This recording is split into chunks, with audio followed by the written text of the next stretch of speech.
The broadcast is now starting. All attendees are in listen-only mode. Good morning, everyone. Welcome to our Spring 2020 User Forums by MSX Group. Got a little housekeeping for us before we start our first session of the day. First off, everybody is muted for these sessions today, but we do invite questions. There's a GoToWebinar control panel on the right-hand side of your monitor. And in that GoToWebinar control panel, there's a question section and a chat section. We'll be watching those. Feel free to type in anything you want to send to us, and we'll try to catch those either during the presentations or towards the end of each presentation. We will be sending out certificates of attendance so that you can apply those for your CPE credits back at your states. If that GoToWebinar control panel hides some of your screen, you can hide it with that arrow that points to the right. Looks like a red arrow pointing to the right. You can bring that panel back out by clicking that arrow one more time. We are recording these webinars, so we'll have these posted to our website and send the recorded links along with the certificates of attendance in an email to everyone probably about the middle of next week.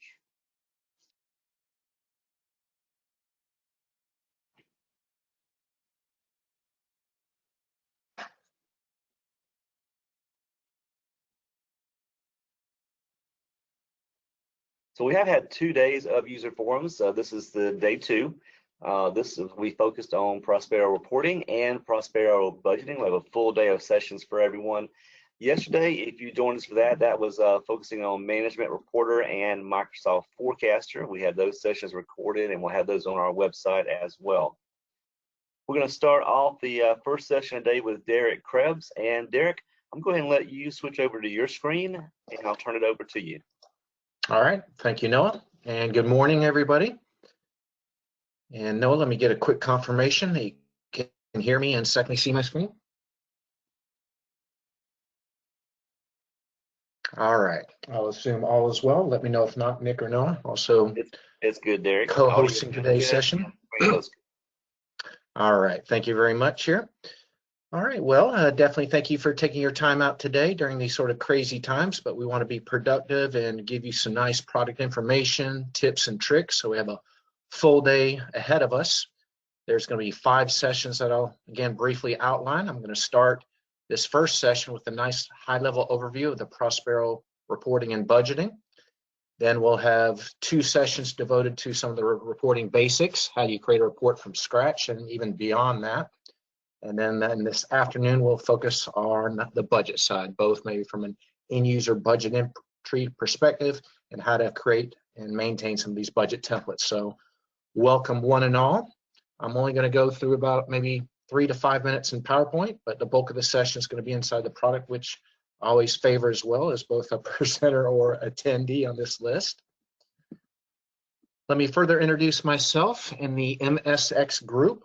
I'm a consultant for the last 25 years, been 100% focused to budget and reporting.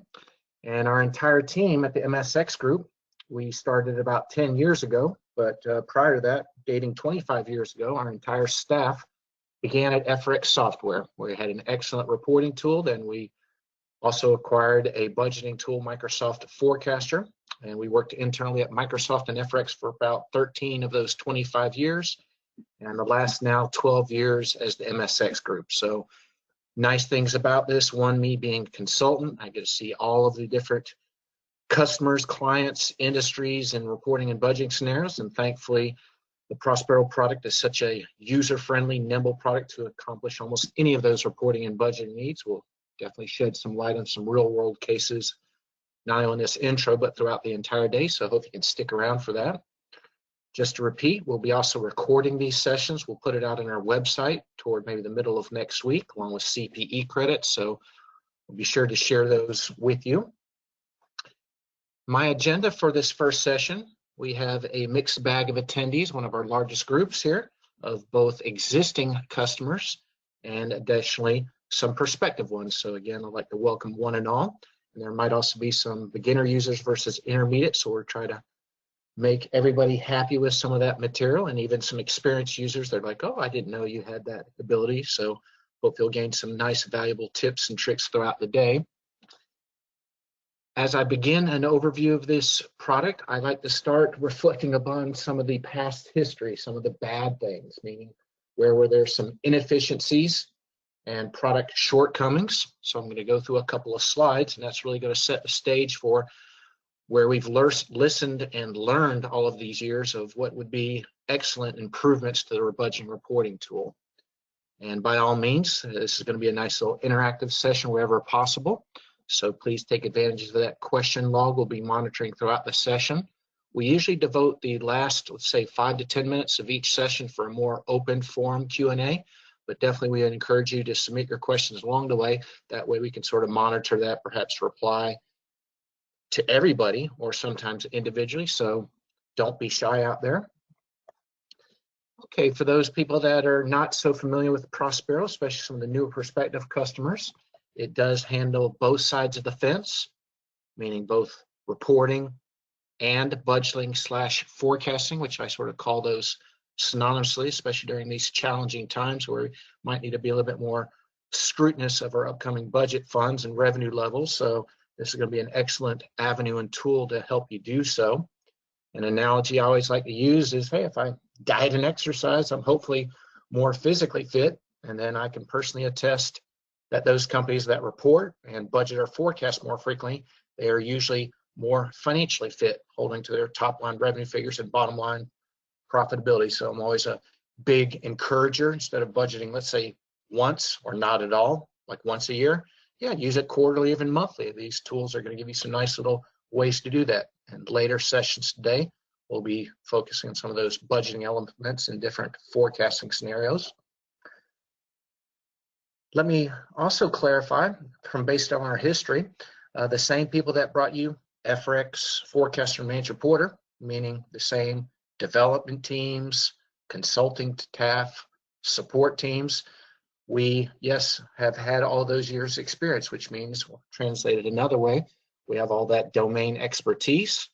Many of you might be transitioning from those Microsoft products into Prospero, so we have an excellent report conversion utility to take all of your FRX and Managed Reporter, bring them across. That way you do not have to reinvent the wheel in your reports. And secondly, for those that are using the Microsoft Forecaster, you might have had some budget balances in there and so forth. We can migrate and bring those in as well. So last 2 slides, and I'll jump right into the application. What I did is I reflected on all these years of some pain points, like that left-hand column of maybe some past or current challenges you have in both your reporting and budgeting life. And there to the right, headed in yellow for the Prospero solution. Well, first and foremost, these Microsoft products are no longer being developed nor really mainstream supported, but thankfully Prospero, an active development, even this last year alone, tons of new features, mainly coming from our customers. And I'll show you a nice little feedback area. When we spent the entire day yesterday on the Microsoft, especially Managed Reporter application, there were several security deficiencies, meaning in Managed Reporter, I call it decentralized security, where you had to go into many different folders that you might have in your report library. I might have 20, 30 different folders. At every individual folder, you had to secure. Pain in the butt. Then secondly, in Managed Reporter, you had to go through all of your different trees and individual units of the tree to say, Bob maybe can see this department of this tree, or Bob in the second or third tree only can see this sales department. So that was very painful and decentralized, but now Prospero has a nice central security model. Additionally, in Managed Reporter, if you changed Bob's responsibility from Department A to B, you would have to rerun every report from scratch with that new security. That no longer applies. Instantaneously, if you change any security assignments, you do not have to rerun all of historic reports or archived ones. Additionally, Managed Reporter had 4 limited roles, very rigid and strict, but now you can tailor these roles and groups as you wish. The fourth line there regarding the application, many of you on the phone call today, I have some fond memories of helping you all these years where you many times had to maintain and set up 2 applications, like Managed Reporter on the reporting side, or secondly, Forecaster. You had to do double your work, meaning I had to create lines and rows in both applications. In Forecaster, I had to manually add new accounts, new departments. No longer applies that last example because Prospero automatically reads from your new general ledger. Now, even example, adding a new location department that is not in your GL. Last thought to that even I helped a customer the other day is we in Microsoft Forecaster to set up a new budget, we went through about 10 to 15 steps, creating new periods, new column. But now within Prospero, all you have to do is copy an input set. It uses an internal calendar. You can reuse your line and more importantly, your column and your reports. So instead of 12 or 15 Microsoft Forecaster steps, it's literally 1 or 2. Last little thoughts on this first slide here for the pain points, the line set maintenance. One of the most error prone and manual efforts you are faced month in and month out is whenever you add a new revenue or expense.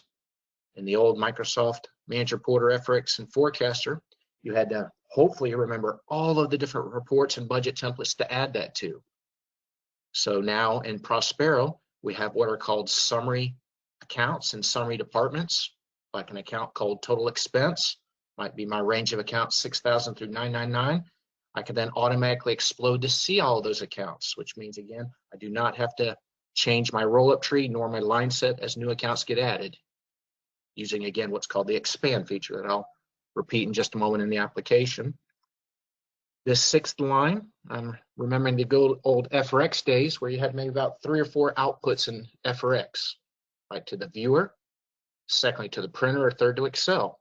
But then when people moved to Manager Porter, Microsoft said, no, we're going to take all those outputs away. You have to always send it to the viewer.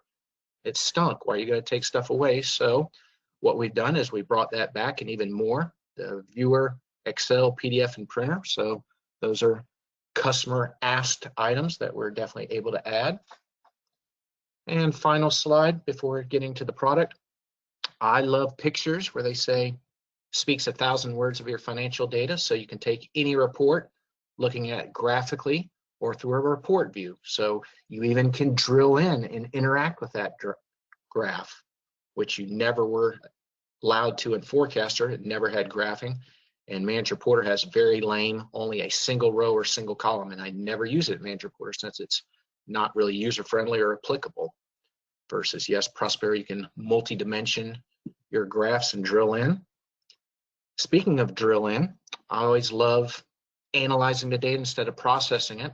So I'm going to take some report, I'm going to drill first in the company, maybe second department, or maybe reverse that around, meaning change the drill order on the fly.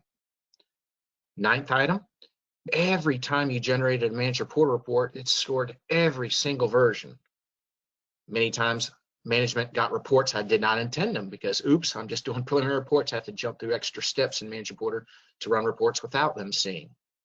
Versus in Prospero, we have a nice concept called publish reports.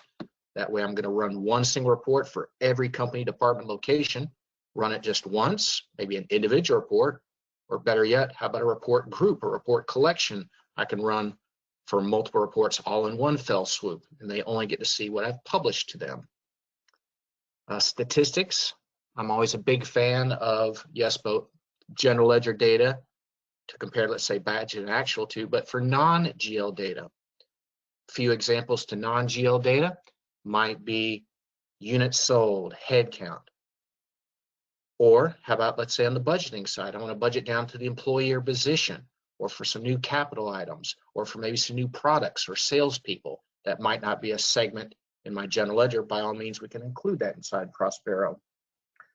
And finally, for maybe those newer perspective ones, since we have all the report conversions, this is a mid-market excellent tool, so we're not going to gouge you. So it's a fraction of the price as other competing products and less or fewer days implementation. And we usually maybe have a 3 to 5 day quick start, maybe on the report side or budget side, based on which of those two applications, or most people use both because it's such a seamless intertwined process of both budgeting and reporting. All right, so you can probably see I was a little passionate of all those pain points. I'm now just going to jump into the application, but thankfully all of those pain points I'm going to try to shrug off my shoulder here, but we're still going to be here to help you support your Microsoft stack until you transition to Prospero. I'm going to be walking through a perspective of two audiences. One being an end user, which I'm now currently logged into as with maybe limited access rights. And then secondly, I'll spend the bulk of the time as a power user. Now, when I log into Prospero, we have a couple of options on your deployment, and primarily maybe three I'm thinking of. One would be perhaps we have behind the scenes, we have one SQL database that stores all of our report templates, outputs, and budget data. Or translated another way, going back to that thought about, oh, you had to maintain and do two separate applications, meaning manager, reporter, and forecaster, or what I call reporting and budgeting. Many times you had to export and import data back and forth, pain in the butt. No longer do you have to do that since it's all real time stored in this one SQL database. As far as the deployment thought, we could have the SQL Server and the Prospero program installed on your servers, what we call on-premise. Or secondly, we have some people that have what we call a hybrid model, meaning, let's say my general ledger, Great Plains, AX, SL, I could probably name 20 or 30 other interfaces we have, and growing those interfaces.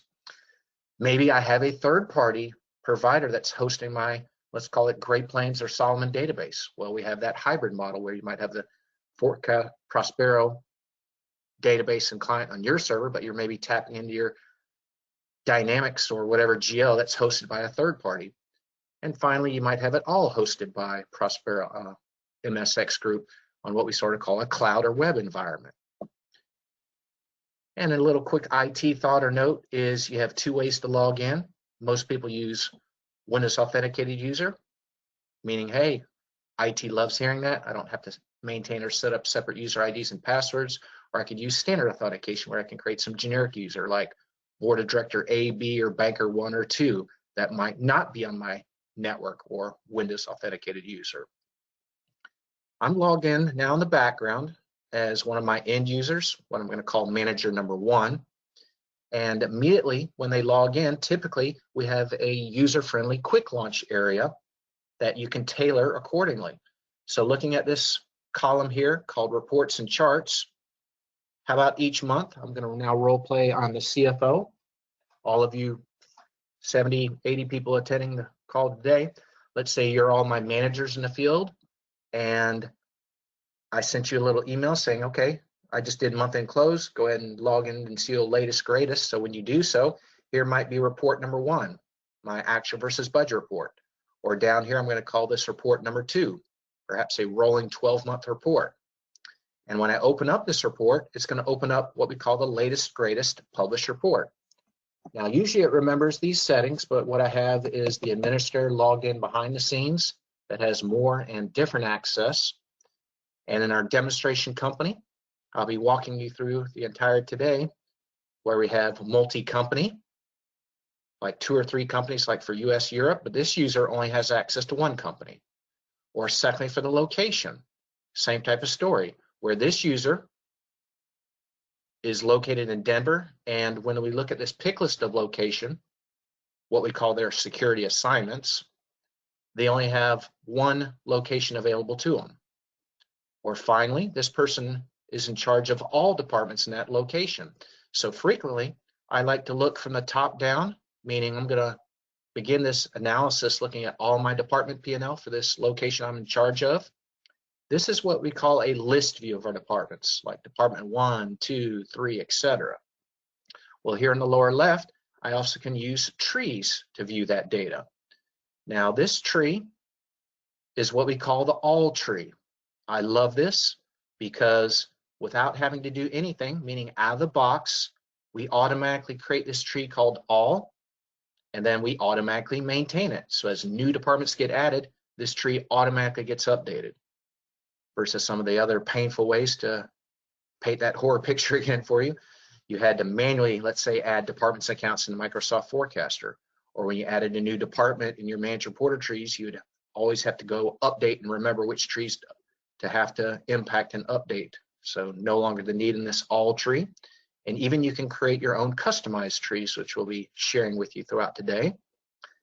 All right, I'm going to go ahead and just cancel a couple of these windows. I already have this one report of a favorable, unfavorable income statement already open up. I am again looking at all departments. And then we have excellent drill down ability. Now let me role play a little bit further. I'm looking at an actual versus budget report. Here's supplies, actual 26,000. I budgeted only 8,000. I have a large variance, so let me now research that further. So in supplies, I'm just going to double click, and this is what we call the account level. It could be more than one account that has data, meaning multiple lines of accounts, but only one GL account has that. And then when I'm drilling in further, this is the transactional detail. Now, what you see additionally that you did not on the earlier financial or account levels is in this transaction level screen I'm currently viewing, I'm seeing some additional detail columns, like what vendor or customer, maybe the batch number description. And be politically correct, we just used vendor numbers, but normally it'd be Staples, Office Depot, etc. for your vendor names. And again, those are what we call detail columns, which we'll be walking and further acquainting with today, but a glimpse of that. As I close out a couple of these reports, at any time, usually we provide charting ability. Unlike some other applications we're familiar with or worked with over the years, in Prospero, to chart data, all you have to do is turn on one little check mark, meaning I don't have to train you for a full day or two, and even maybe don't have to use a third-party product like Power BI or Excel to do graphing. It's all embedded inside the tool. So what I'll do is click on this icon to display this data as a chart. And this is an interactive chart. We have about maybe 8 to 10 different chart types. I guess this one so happens to be a pie chart, but I'll show you some other different ones here in just a moment. Regarding some interactive nature to this as well. So for the data labels, as I'm on this layout menu, maybe I want to show the data labels or not, as I'm just playing around. Or for the legend, you see the legend now to the right of this screen, but let me now show it at perhaps the bottom to give me extra real estate room. On some of the options tabs, some of these little slicers, like these that are less than 10%, are some of the, again, items that I might not be too concerned with. So what I can do is I might want to group some small slices, and then how about I'm going to have now a threshold, because now I'm just seeing sales and net revenue and COGS, meaning this red little pie node, I change the slicer here up or down to maybe not have such a cluttered in so many categories when I'm viewing such graph data. So those are excellent things on the fly I can do. And many times we can predefine this so we're not having to do these little manual clicks. Additionally, we have the ability to drill into this report. So I'm just going to randomly take one of these pie nodes or slices, and this now perhaps is my next level of drill down. At any time, I can revert from the report view to the chart and back, which I'm now going to do the reverse. I'm then going to go from the graph back to the report view using this toolbar icon. So now this is my sliced data. I'm seeing maybe department A and B for COGS breakout. And I'm going to take that illustration maybe 1 or 2 steps further in just a second as an administrator that has more data access, but there's one glimpse that you'll see maybe several throughout the day just to emphasize those efficiencies and how to. This budget column, going back to these challenging times here, stay at home, but let's all maybe stop, reflect, and enjoy and be productive like today. So I applaud you for your efforts here. On this budget column, how about I want all of you, my budget managers, to now reforecast out April through December, the remaining of our fiscal year since these changing times. Update your budget, please. So on this quick launch area, as I might have talked about, maybe favorite report number 1 or favorite report number 2, quick little sidestep. On my quick launch area, I can come up here and how about finance gave me a third report that I have visibility for. The key word there, visibility, because I do not see balance sheets or cash flows. I'm only maybe seeing 3 reports versus we have about 30 or 50 reports as an administrator. And I'm just going to add this one additional report to my quick access toolbar. So that could easily be tailored as you see fit. Another little side note to that sort of custom tailored nature, on the settings tab, instead of seeing these horizontally, I'm just going to change that to vertically and then just click OK here. Now here, instead of going more vertically driven, I'm now sort of showing here's the reports and charts and input. Under window, I'm going to be walking you through from this end user perspective 3 different tabs, like the quick launch we have there in the background, or secondly, my financial report comparing budget versus actual, or third tab you have not seen yet is my budget screen I'm going to get to in just a moment. But to finish up a couple other little user-friendly, quote unquote, customizable options, but I hate saying the word customizable because that usually means, hey, a lot of time, effort, consulting time. No, very easy to add the quick launch like you saw. Now here on the window, you either could have grouping tabs, which I prefer, or no tabs at all. You even can resize some windows side by side. And let me show you another example to that. Here's the report, the chart to retrace and repeat a couple of our key concepts throughout the day. And at any time, if I want to see these side by side, I'm going to right mouse click on that tab and I can do a horizontal or vertical tab group. And this is just the 2 tabs I most recently was viewing, like the report to the left or the same graph of that report to the right. And maybe a second example to that is what I'll call a dashboard. And this is actually a report group. This is a group of 4 reports that I ran all in one fell swoop. This might even be a shortcut on my quick access toolbar for this report group. And I'm just now opening up all these windows side by side.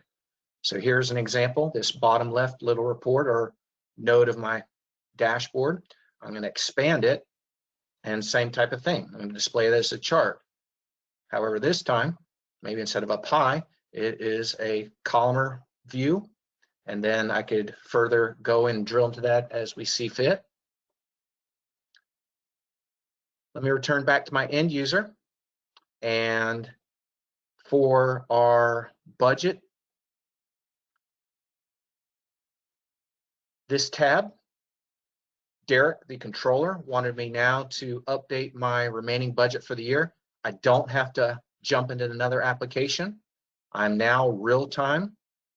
Now notice this insurance, I'm going to just change it from $1,000 to 2. I'm just going to copy that on across because that's maybe one updated item on my upcoming budget. Yeah, I'm budgeting 12 months going forward, but we'll show you some different budget scenario examples later today on those devoted sessions. Now, one of many little things, let me just bullet point maybe the next 3 to 5 minutes on the budget side. One is I'm going to look at audit history of changes made to this account. Perhaps secondly, we're going to look at advertising where I break it down additionally and maybe adding some memos or notes to the account. Followed by, we'll look briefly at some of these detail tabs like salaries. I might have to add or fire somebody or cut their hours back. Or maybe you're in an industry, healthcare, or the retail where people are slammed and I need to hire some extra staff. So I'm going to come here and maybe update the HR or even capital side. Now let me circle back to a couple of those bullet points, starting with audit history. I changed this one budget amount from X to Y value, and I want to come up here and see the history because maybe I might be your boss reviewing this. Hey, why did your P&L change from 500,000 to 800,000? I can see now the history of a single account, or secondly of 3, I can see the history for this entire department, or third, I can see the history across all departments and accounts. So there's those 3 means of seeing history. Because here we have columns, time date stamp of what user made the change, like I changed it from $1,000 to $2,000 today versus the admin user, it'd probably say Derek or Bob, but we're using generic users, change it on this value to this value. Excellent, keeping audit history behind that. Now let me do a quick sidestep related to audit history. I'm going to log in as an administrator user because on your tools ribbon, we have what's called the activity log. After the past 5 or 10 years, we always heard about audit, Sarbanes-Oxley, who changed what when, do we have correct security access rights? So one of those to accommodate those requirements and needs today would be this activity log. Under tools activity log, just repeat those clicks as you maybe do it on your own or view this recording later. It now from top down, it tells me what was changed recently. So for an example, I see this income statement favorable, unfavorable that we frequent in our demonstrations. it was modified by this admin person once. Or they came up here, someone did some new benefit mapping, maybe change health insurance from X to Y dollars, and I can further see additional detail or research these items or see what user and when these changes were made across the system. We also can see a current user list here in the top left that was almost impossible to see in some of the Microsoft applications, most. Hand in hand with that might be a few little miscellaneous items, but let me just crank out one or two more and I'll bounce back to the budget screen. My next thought is comparing, let's say, some of those excellent row, column, or tree products to Prospero. We use that same type of design. Yes, we can convert those reports across versus, let's say, some of the Excel applications we're familiar with, worked with. I have no visibility what I'm about ready to take you to. That is under Home, the catalog view. What I can easily see across the entire system is all my reports. So this is report number 1, report number 2, 3, etc. I can click on any of these column headings, like I'm just going to click on the lines column heading, and all of my reports got sorted by the line set. I can then see, oh, great. Yeah, I love Prospero. I can use the same line set called income statement and use it for 10 different reports. And I can see which 10 reports are using that. If I need to change my income statement, maybe adding a new line for non-recurring expense due to maybe our changing times, I can easily add it. Versus in some of these other applications, especially Excel oriented, I have no visibility and no reasonable nature to that. So I applaud that design, and that was a good thing we continued forward, but we improved upon some of the others. All right, just a few so far today. How about related to that same thought, meaning easily inventory what items are used where? I'm going to come to this line set. In my reports folder, I can group my different reports and lines by nice groupings, like here's my balance sheet lines or income statement. And granted, we probably have more than a typical customer might see since we have different budget scenarios and needs by staff. And here I'm going to take this one same line set, and I'm almost going to go the reverse. I'm going to right mouse click where this is used, and then I can easily see, okay, great. Looking here to the right, it's used for a bunch of reports, but what I also could do is I oftentimes could use the same line set, not only for the report, but also budget input, which we'll be sharing throughout the day. Okay, as I return back to this report, one of my pain points was whenever you add a new account to the system. I'm going to come up here in the toolbar for this one report I'm rendering, and let me even catch myself there. Sometimes I will try to do a sidestep to try to accomplish another thought or two before I get to the next. So let me revert back to the budget side. So I do maybe want to finish up a thing or two in that regard before I continue to some of the report efficiencies. Okay, I have this navigation pane to the left that many times I can minimize and maximize it for real estate room. And let me jump back to my end user on some of the budget input side of the house. And since I had too many windows open, let me revert back to it. All right, back to the budget side. We were looking at audit history, but then I sort of wanted to audit the system. We saw where things were used, and we're going to take that a few steps further on some of our summary accounts in just a moment. Back to one of those bullet point items. One would be line item detail that I'm providing. So here, advertising, I'm going to come up on the toolbar, this icon here to insert a line item. How about I want to do a new magazine ad? And then over here in this particular month, I'm going to enter some certain dollar value. So that way, let's say you, my boss or manager, later reviewing my budget, why did Derek in marketing budget X dollar in advertising? Well, you can easily see that. And then additionally, on this favorable versus unfavorable report, on this supplies variance, I realized why I was over my budget. I'm going to come up here and annotate that. That way you, my boss, reviewing this later, maybe can see the rationale of why that was over or under variance. Maybe the CFO later could review it without having to look at email strings or pick up the phone call. So I'm going to come up here and add button, meaning again, I'm adding an annotation. See this little check mark here in the back. All right, and I won't be too creative. I'll just say note for this account. It's going to give me again a time date stamp, what user added it. I can come up here and thumbtack that to not auto hide. And then here's my icon indicator here on the left. I'll expand this slightly maybe for your viewing. So there is my rendered. I can hover on top of it to see the memo or note. And then that way, any future person reviewing that, we have some nice little dialogue of our financial data, meaning budget versus actual, or let me now go back to what I'm going to call forward-looking forecasting and budgeting side. So in this print allocation, I have here on the toolbar, I'm actually going to turn on to show the annotations column. So looking here to the right, I now have a couple of yellow shaded columns that basically tell me the label, meaning the note. Secondly, who added it, like Bob or Sally, like admin or manager one. And third is the time date stamp of why they're budgeting these items. So second example of visibility now forward looking. Let's turn our attention to some of the big ticket items that we'll see how we get set up, maintained, or even imported some of the staff. One of the largest expenses in the organization is your salary detail. So here I can see my salary dollar, I see headcount, hours, health insurance, payroll tax. And notice payroll tax, I count 7,500 here. It starts at 11,000 and tapers off because limits get reached.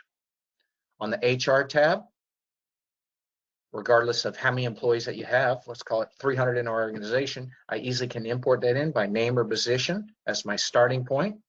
And then perhaps via security, maybe a user gets no visibility at all to HR, where this tab would be hidden and not seen for a group or role that did not have human resources access to the budget.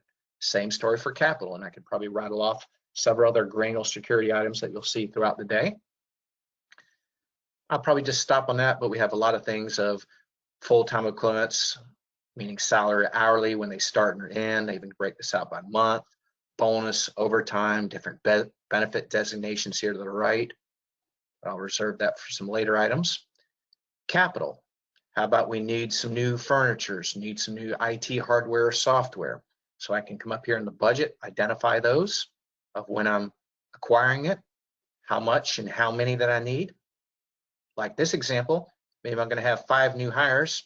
So in period 1, I'm going to buy 5 computers at $2,000 each. So here's an example of $10,000 for this desktop computers I identified for my budget needs. And we're turning back to this main window where these might be all my responsibility centers where I'm breaking out revenue expense, statistic, or even this could flow through some balance sheet and cash flow, which we'll maybe see a glimpse later today. And then here is in this blue headed section called capital expenses. We see some of that capital outlay that we have here, including depreciation for those new items that also get added to. And returning back to some of these expense items like the life, health, etc. I'm going to now show you what I call behind the scenes, how we identified some of those budget assumptions. So in this input area, I'm now looking behind the scenes as an administrator. Here's the one budget. Now notice we have, as the administrator, different budget versions, like this balance sheet and cash flow, or maybe a forecast. But our end user might have limited visibility. So that being another key word on security, you can apply visibility to maybe all your reports. Maybe there might be some controllers accounts that get to see all reports, or maybe limited. Like these end users don't get to see the balance sheet for visibility. Or maybe an end user, and this icon here for the forecast, maybe all users do not get to see this. And we'll be walking through this window where you can say it's an all or nothing, or even individual groups or users down below. Okay, now returning back to some of the earlier noted items here on HR. Here's my HR setup tab. So there'll be 2 devoted sessions this afternoon where we walk through this a little further, but one little glimpse is I have, for some of my salary and benefit assumptions, I have this top half of the window, which primarily says what expense account for salaries. And we have really 2 general ledger accounts for salaries, account 6010, or maybe a different position goes to account 6000 for exempt or non-exempt salaries. So that's the key thing that you'll need here on what we call pay grades, what expense account, but sometimes pay grades might be hourly or salary designation, or there might be some defaults for their pay amounts or bonuses. However, always, even though we might define defaults, they always can be supplied and overwritten at the individual level based on if you have that security or edit rights.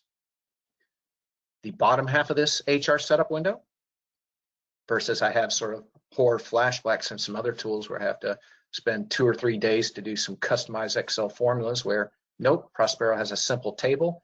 I even can add to this table in seconds, like I added new lines below.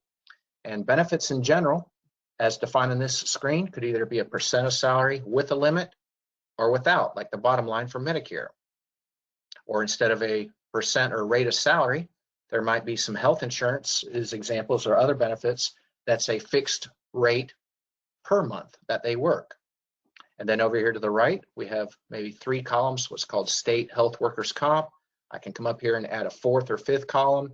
Maybe I'm just going to call this cell phone or 401k. And maybe I'm going to add a choice A or B, like cell phone $500, $600, or maybe 401k choice A, B, or C.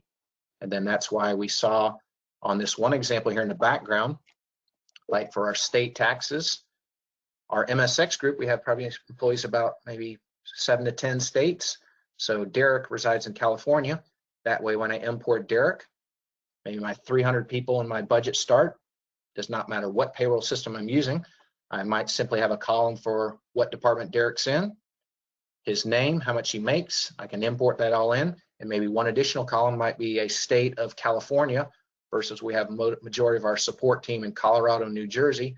I might then load those people and then the system will know what rate and limit for those people. All right, so there's just a very high level on some of the backbone beside HR, and maybe briefly in the capital tab. I have here my balance sheet account, maybe my depreciation, and maybe some default prices and months that that depreciation calculates on. And we'll elaborate on some maybe techniques here on this tab here, but that gave me the ability for that budget you just saw. I do want to return now to some of my other favorite features, looking at the report side of the house. That would be when I now run this report, I'm logged in now as a user, power user, that has all access rights, meaning the other user, when I looked at location, they only saw maybe one location available to them. But now I have all of them. This is a list view, but I'm going to come back here to the tree view. Here's that default all tree. Out of the box, automatically gets created and maintained.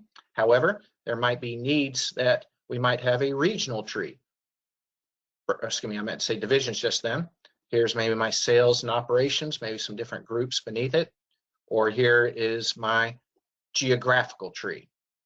And a lot of times in trees, we try to and recommend using ranges or wildcards, which means I don't have to update the tree nor maintain it going forward. And I'll show you a second example in just a second on the account segment, like a summary account called total expenses and a similar flavor to that. But I'm just going to run this for all. I could have chosen more than just a single company. And let me just do that briefly here. I'll just maybe close out a tab or two here briefly. And now when I open up this report, I'm looking at all companies. But this icon in the toolbar, I want to reopen this report. So instead of looking at all companies, perhaps what I want to do is I want to run this for company 1 and 2, my US and Europe, or maybe Canada 2. As I click OK, that only just take me a second based on what additional analysis I want done. And then down here, we have a newer field that got added where you can predefine some of your report prompts, as I manually chose that, even though it only took seconds. So we'll share a little bit light on that field a little bit later today. And just a second, I'm now outputting to what we call the workspace as one of our output types. And in just a second, this is going to render maybe 3 different tabs I can easily toggle to. If I want to have grouping tabs, this is just a warning saying, oops, this company 3 is a bogus one, has no data, since we just sometimes use that for our demonstration of adding a new department in our budget. Real time, can budget immediately to it without having to do a lot of rigmarole. And then secondly, here's what I'll again call all companies, or then here might be United States, like you see the heading, or here now is my Europe entity. I love how I can toggle between A, B, and C. Then additionally, what I also did ahead of time, just to save a couple of seconds, is I ran this out to Excel. So here is an Excel flavor to that same report, like all companies, company 1 US, or maybe company 2 Canada, I'll call it. Okay. Or how about another output option? How about the PDF? Now notice here we have about 4 pages. Page 1 is all companies. Or if I scroll down, here's now page number 2, and you see the heading US. Or if I scroll down, we might see company 3, 4, etc. So excellent, easy ways to further share and review that information, because how about I want to go get some fresh air, or I want to go down to the beach, but we're on quarantine here. But I can then, of course, see and review that data in various flavors easily. As I now bounce back to the application, I'm now going to look at what we call drill down order and changing it, followed by using summary accounts and expanding. On the toolbar, this icon here, I'm going to show hidden columns. I know it might seem simple and trivial, but in your past life, you would have to have a second or third report to do what we can now do with one single report. Okay. Drill order. Let me now review sales. This 2 million, I'm looking at all companies, all regions, etc. Now when I drill in, I have really one of 2 options here. I either can see with one click all the detail, all the account detail, what I call the kitchen sink. And let me revert back to this report, what I just demonstrated. I'll do it one more time. Sales, with one click, I see the complete detail. And a lot of times I might even have this column already being seen or shown.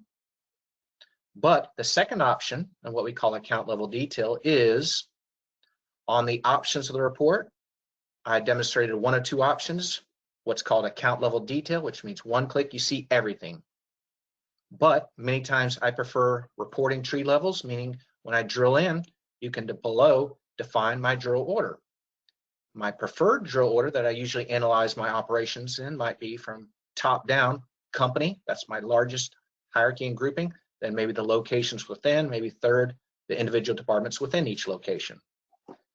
Now as I run this report, I'm also including transaction detail here in the background, either posted, unposted, or a combination thereof if your general ledger supports that. And then now when I open up this report, drilling into sales, instead of one click seeing everything, now it's subgrouped. Instead of 20 or 30 lines, I have now 3 lines by company. It's my first level to drill order. Let me drill into the company like US, this top line. Now notice when I drill in, even though sometimes you expect it, I get to drill in across all columns, actual prior year budget. Many of the other applications out there, you only can drill into one single cell. Stinks. I can't compare easily budget actual, or I might have to go to a third window or area to go back to transaction detail. Nope, Prospero gives that all columns at your fingertips. I'm going to close away in this locational breakout, but let me even just show you at any time, meaning any slice or any drill, I can go to the chart view to see that same information. Or like I showed you out to Excel, let me come up here and export this to Excel. That was just one click. I saved my time earlier. I'm just going to keep the default file name and path. And in just a second, this will render. And ta-da, there's maybe my subtotaled revenue slice for US. That way I can maybe share ad hoc or do whatever else with that data on the fly. Ooh, so good. I love this when I'm working with other people, and I take it to heart that bringing the easy button to your financial reporting and budgeting. Let's now return back here, and let me change the drill order. This is now company that I'm closing out, and secondly, it was the location beneath. But here is on the toolbar icon, awesome ability to change your drill order on the fly. So instead of company first, location second, I'm just going to come up here and drag and drop like this reads. And now when I drill in first, it'll go to location first. Now, instead of drilling into company 1, 2, 3, like US, Europe, this is now my different locations first, or then secondly, company. Otherwise here, retracing, one final step, changing drill order. I'd probably have to have maybe 3 or 4 different reports in your past life to accomplish now what the change in the drill order can do on the fly now. It does not impact your permanent report settings. This is again just on the fly to rest assure you on that. Another lead-in remark was one of your painful items was whenever you add a new general ledger account. Here is a summary account called total expenses. We gave it this ID, EXPN. Now above this row, I'm exploding to see all the individual detail, what we call 0 levels down, meaning every individual account. Or I could say, show me 1 level down, like gross profit. 1 level down from gross profit might be revenue and COGS, as 1 level down in my account tree that I'll take you to in just a second. I'm going to open up the line set. So here in the line set, only available for administrators, here's that same expense line, but I saw every individual account, meaning I expanded above this row or below to show the detail. 0 means show me every individual expense account. And then looking at this natural window right here, I could bring in individual accounts, yes, but usually not. Ranges, yeah, a little bit more common and efficient, but most efficient is using these summary accounts. Like this summary account called EXPN. We'll be taking you through in just our next session, report building basics, how to create or maybe update this tree. Now, usually you only have one account tree that has all of your balance sheet, income statement accounts in it. Like here's one I'm going to focus on called net income. Well, net income based on my IDs, here's expenses, but then here's gross profit, which might be COGS and revenue. And to describe it earlier, this expense node, I said or expanded 0 levels down. In our tree, we defined a nice little range of all my expenses from 6,000 to 7,999, which translated another way means I never have to update this account tree. I'm automatically expanding it, so as new general ledger gets accounts for my reporting and or budgeting, I do not have to update and maintain that. It's a huge time saver, and I found those $1 million mistakes oftentimes where people forgot to add accounts. And then additionally, if I said gross profit, if I used that as my summary level, I could have said 1 level down, which 1 level down in gross profit, now seeing this graphical view, 1 level down might be COGS and revenue beneath gross profit, or maybe 2 levels down. Beneath gross profit might be my materials, labor, and overhead, maybe these 3 subgroupings of cost of goods sold. I can, in my line set, at any time, usually we just have the natural only in our line set, but I can come up here and turn on the company. Notice a new filter for company got added. And let me just show you briefly related to that. We have a consolidated income statement. I'm going to show you 2 flavors to that. One would be this income statement where I have companies and columns, or second example might be the companies or some other dimension filter in your lines. Now notice when I run this report, in contrast to the other one, the first report I had 3 prompts, meaning company, secondly location, third department. But notice on this report, I do not get a company prompt because in our column, we filtered in our companies. So there's US, Europe consolidated. In the column definition, should have a very familiar look and feel to some of your past FRX life. Like here might be a balance column, grabbing either actual data from your general ledger or budgets from your general ledger. But most Prospero customers, instead of budgeting manually in Excel hell, we're using this nice budgeting ability. That way I don't have to import and export budget data back and forth my GL. I have those reusable row, column, or trees for my budget templates. And then in your GL, many times you have to give it a different budget name year after year, like 2018 budget, 2019 budget, 2020. You're always updating your column every month and year. Versus in Prospero, we usually just use a single generic budget, and then you just simply change your report date, meaning I can use the same budget book code year after year after year, which your general ledgers normally do not provide you. So that's going to reduce and avoid your maintenance drastically. And just like I turned on the company filter in the line set to demonstrate, looking at the properties of this column, rarely do I change or edit, but how about if I wanted to do both company and location, I just turned on location. It gave me a new prompt. So if I need to break US into maybe more than one column for location A or B, I could then use this filter. Now, as I'm having some flashbacks, good or bad, maybe these eliminations I'm storing in the general ledger, maybe not.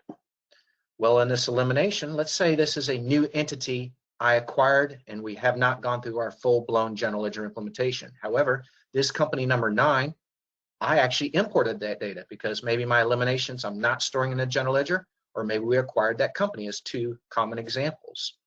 And to import data into our database, possibilities are endless. Could be both actual data, budgets you don't want to manually key in, or statistics. I just need columns like you see our dimensions. There's company 9. Here's some of the accounts like balance sheet, maybe some elimination. Here's my location and some of my balances. And then easily we can import that in, which will be guiding me through one of those clicks or 2 throughout the day.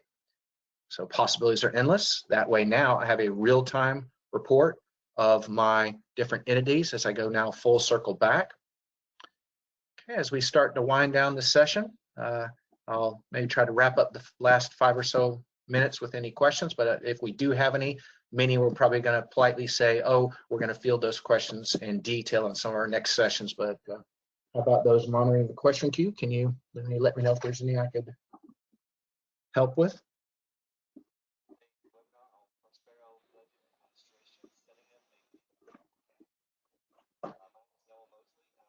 And I'm just going to pause just a second. I'm going to look also in the question area. I'm going to wrap up with maybe 1 or 2 slides. This is just a nice little recap. So hopefully you're leveraging many of those features on both the budgeting and reporting side. Derek, sorry about that. I've had a little trouble with my mute. This is Nick. We don't have any questions. I think you have everybody paying close attention to see what you were going to talk about. So I think that's good, and we can move forward with a break, and then we'll get started with some drill down into some of the things you've been talking about and some more Sounds specifics. good. And let me finish up with maybe an extra minute or 2 close up of some slides here from extra information takeaways before we close the recording. This graphic I'll leave up just for another moment or 2. It summarizes some of the key features I shared with you that we'll learn throughout the day. Followed by, we always encourage you to ask questions, especially those live audience members today. Please do so, but even though some people are sponges and shy, but please pick our brain throughout the day. But if you have any follow-up questions, one of the best generic emails to use is info@msxgroup.com. Let me also note our website, msxgroup.com, because I'll even show you a web window that I have open here. You probably learned today through one of our newsletters that maybe please stay on top of that. We'll do those at least about once a quarter. Some of our upcoming events, we have our user forums, meaning 2 days full pack of action-packed training twice a year. As we're now attending the spring forum, we'll have one in the fall timeframe, mid-September. We'll let you know those dates ahead of time. And then additionally, we have every month, maybe about at least 4 webinars each month that you can attend at the leisure of your home office or recording. So under this webinar list, you'll see some of those flagship products. So please take advantage of that additional learning. And lastly, as I go back to the PowerPoint slide, we might have some social media means to that, Twitter, Facebook. We'll show you later today some feedback buttons, online help that we can definitely do. So that'll be a little plug for the other people in it doing sessions later to maybe show some of those that I did not get a chance to in this intro. And we will be taking approximately a 15-minute break.